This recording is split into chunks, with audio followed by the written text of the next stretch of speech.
Assalamualaikum warahmatullahi wabarakatuh.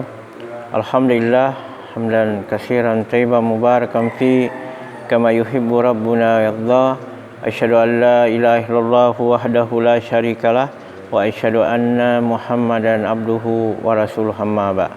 Kaum muslimin dan muslimat dimanapun berada, alhamdulillah kita bertemu dengan bulan Ramadan, kita berpuasa di dalamnya.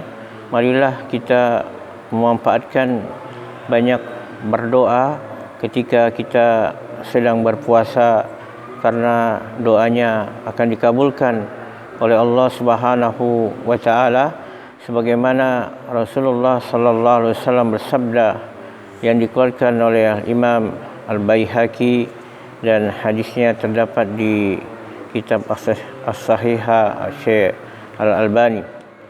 Salasun da'wati la turaddu.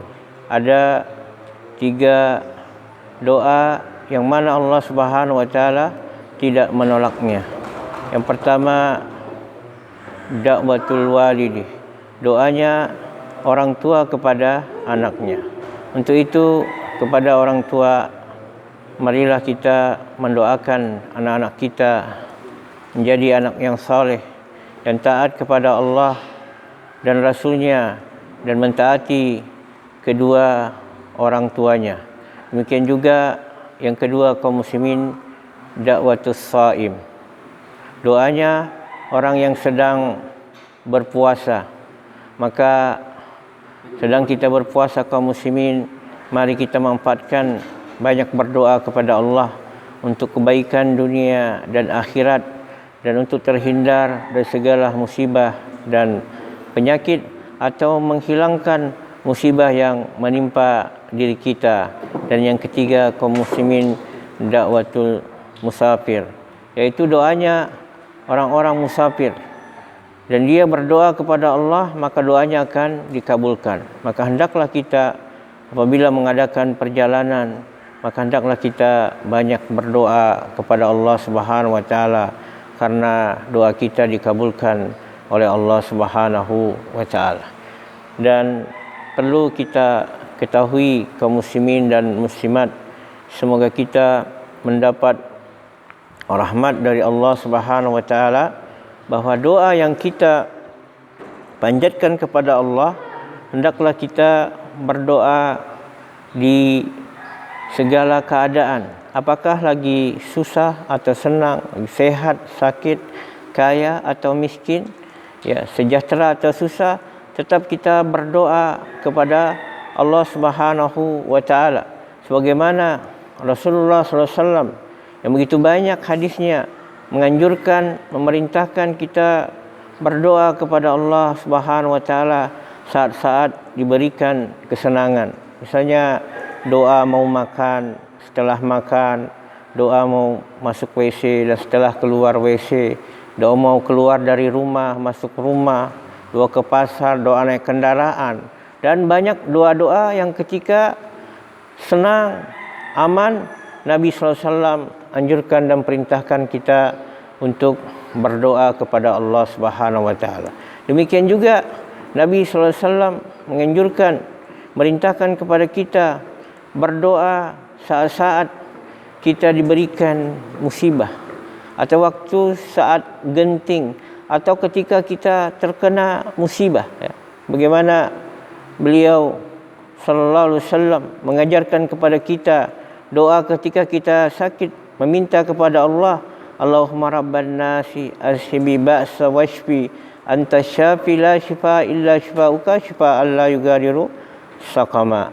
Kemudian doa Nabi sallallahu alaihi wasallam ketika dalam peperangan Badar, beliau begitu serius, bersungguh-sungguh berdoa kepada Allah Subhanahu wa taala, yang mana jumlah kaum muslimin pada waktu sangat sedikit, 300-an, dibanding jumlah orang-orang musyrik yang jumlahnya 1000-an. Dan Allah Subhanahu wa taala mengabulkan doa beliau dan memenangkan kaum muslimin dalam peperangan. Demikian juga ketika Nabi ditakut-takuti orang-orang munafik, akan diserang oleh orang-orang kafir, maka Nabi SAW berdoa kepada Allah yang mengatakan hasbunallah wa ni'mal wakil. Dan ini juga dilakukan oleh Nabi Ibrahim ketika beliau dibakar dan dia berdoa kepada Allah Subhanahu wa taala, hasbiyallah wa ni'mal wakil, dan Allah membuat api itu menjadi dingin dan Nabi Ibrahim alaihissalam selamat dari bencana. Demikian juga yang dilakukan oleh Nabi Ayub ketika ditimpa penyakit yang sangat berat. Dia berdoa kepada Allah Subhanahu wa taala, Rabbi massaniyad durru wa anta arhamur rahimin. Demikian juga doa Nabi Yunus alaihissalam ketika ditelan ikan, berada di perut ikan. Beliau berdoa saat-saat genting, la ilaha illa anta subhanaka inni kuntu minaz zalimin. Dan tidaklah seorang itu membaca doa ini ketika dalam kesusahan, maka Allah Subhanahu wa taala akan mengabulkan doanya. Berbeda dengan orang-orang musyrik atau orang kafir, ketika dia tertimpa satu musibah atau bahaya, dia berdoa mengikhlaskan diri kepada Allah Subhanahu wa taala. Akan tetapi ketika mereka dalam kesenangan, dalam kesejahteraan, dia melupakan Allah Subhanahu wa taala, bahkan mereka melakukan kesyirikan sebagaimana Allah Subhanahu wa taala berfirman dalam surah Al-Ankabut ayat 65, fa idza rakibu fil fulki da'ullaha mukhlisina lahuddin falamma najjahum ilal barri idahum yusrikun. Tatkala mereka mengarungi lautan, menaiki kapal dan diberikan ombak yang sangat besar, mereka berdoa ikhlas hanya kepada Allah Subhanahu wa taala, tidak kepada tuhan-tuhan mereka yang mereka menyekutukan Allah Subhanahu wa taala. Dan tatkala Allah Subhanahu wa taala memberikan keselamatan kepada mereka di daratan, mereka kembali berbuat syirik dan menyekutukan Allah Subhanahu wa taala. Kemudian kaum muslimin dan muslimat yang dimuliakan Allah Subhanahu wa taala, hendaklah kita juga banyak istighfar dan bertobat kepada Allah Subhanahu wa ta'ala saat-saat kita melakukan dosa atau maksiat sebelum turunnya azab Allah Subhanahu wa ta'ala, sebagaimana yang dialami oleh kaum Nabi Yunus yang dijanjikan akan turun azab dalam waktu yang dekat, namun sebelum azab itu turun mereka berbondong-bondong istighfar, bertobat dan beriman kepada Allah Subhanahu wa taala, sehingga Allah Subhanahu wa taala tidak jadi menurunkan azabnya. Sebagaimana Allah Subhanahu wa taala berfirman, falaula kanat qaryatun amanat fanafa'aha imanuha illa qaum Yunus lamma amanu kasyafna anhum azabal khisyim fil hayatid dunya wa matta'nahum ilahin.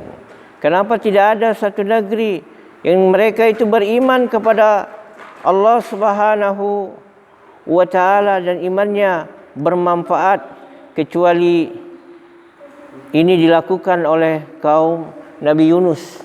Karena kaum Nabi Nuh mereka berbuat kesyirikan, tidak beriman kepada Allah dan Rasulnya, dan mereka tidak mau istighfar dan taubat, maka Allah turunkan banjir yang sangat besar. Demikian juga yang terjadi kepada kaum Ad, kaum Samud dan kaum-kaum yang lainnya yang tidak beriman kepada Allah. Mereka tidak mau istighfar dan bertaubat, Allah Subhanahu wa taala hancurkan. Demikian juga yang terjadi kepada Fir'aun, kaum muslimin dan muslimat. Ketika Allah tenggelamkan, dia baru mau tobat kepada Allah, tapi tobatnya tidak diterima. Berbeda dengan kaum Nabi Yunus. Sebelum azab itu turun, mereka buru-buru istighfar, bertobat dan beriman kepada Allah Subhanahu wa taala, sehingga Allah Subhanahu wa taala tidak jadi menurunkan azabnya, bahkan Allah Subhanahu wa taala memberikan kesenangan dalam waktu yang Allah Subhanahu wa taala tentukan, yaitu ketika atau sampai ajal menjemput mereka. Inilah keutamaan kaum muslimin berdoa kepada Allah Subhanahu wa taala, apalagi sedang berpuasa, doa kita makbul dan kita banyak istighfar dan bertobat kepada Allah sebelum Allah Subhanahu wa taala berikan azab. Namun apabila kita diberikan musibah dan kita masih diberi kesempatan dan nafas kita, roh kita masih belum berada di tenggorokan, maka hendaklah kita cepat-cepat istighfar, bertobat kepada Allah Subhanahu wa taala, karena Allah Subhanahu wa taala masih memberikan kesempatan untuk kita istighfar dan bertobat, dan Allah menerima istighfar dan tobat kita. Dan jangan sampai terlambat turunnya azab baru kita mau bertobat kepada Allah, sehingga Allah Subhanahu wa taala tidak menerima tobat kita, sebagaimana terjadi pada Firaun, yang mana ketika ditenggelamkan Firaun dan bala tentaranya, terutama Firaun, dia bertobat, beriman kepada Allah, namun imannya sudah tidak diterima oleh Allah Subhanahu wa taala. Wa akhir da'wana alhamdulillahi rabbil alamin. Assalamualaikum warahmatullahi wabarakatuh.